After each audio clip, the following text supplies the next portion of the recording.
നമസ്കാരം. പ്രധാന വാർത്തകൾ. തദ്ദേശ വാർഡ് പുനർവിഭജന ഓർഡിനൻസിൽ ഒപ്പിടാതെ ഗവർണർ. പെരുമാറ്റച്ചട്ടം നിലനിൽക്കുന്നുവെന്ന് വാദം. തെരഞ്ഞെടുപ്പ് കമ്മീഷന്റെ അനുമതി തേടാനൊരുങ്ങി സർക്കാർ. ഡിജിറ്റൽ തെളിവ് സൂക്ഷിക്കുന്നതിന് മാർഗരേഖ വേണമെന്ന് സർക്കാർ ഹൈക്കോടതിയിൽ. നടിയെ ആക്രമിച്ച കേസിലെ മെമ്മറി കാർഡ് ചോർന്ന സംഭവത്തിൽ ഉപഹർജി. കോടതികൾക്കും സർക്കുലർ ബാധകമാക്കണമെന്ന് സർക്കാർ.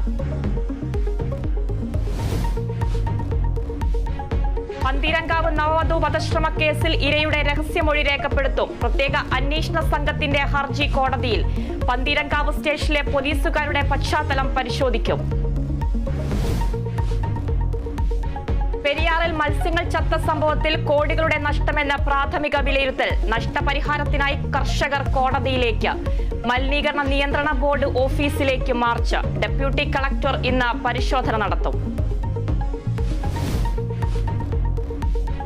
കോഴിക്കോട്, ആലപ്പുഴ മെഡിക്കൽ കോളേജുകളിലെ ചികിത്സാ പിഴവ് പരിശോധിക്കാൻ അടിയന്തര യോഗം. ആരോഗ്യമന്ത്രി വിളിച്ച യോഗത്തിൽ പ്രിൻസിപ്പാൾ മുതൽ ഡെപ്യൂട്ടി സൂപ്രണ്ട് വരെയുള്ളവർ പങ്കെടുക്കും. നഴ്സിംഗ് പ്രവേശന പ്രതിസന്ധി പരിഹരിക്കാനുള്ള യോഗവും ഇന്ന്. സംസ്ഥാനത്ത് ഇന്നും ശക്തമായ മഴ തുടരും. പത്തനംതിട്ട, ഇടുക്കി ജില്ലകളിൽ റെഡ് അലർട്ട്. തിരുവനന്തപുരം മുതൽ മലപ്പുറം വരെ 8 ജില്ലകളിൽ ഓറഞ്ച് അലർട്ട്. മത്സ്യബന്ധനത്തിനുള്ള വിലക്ക് തുടരും.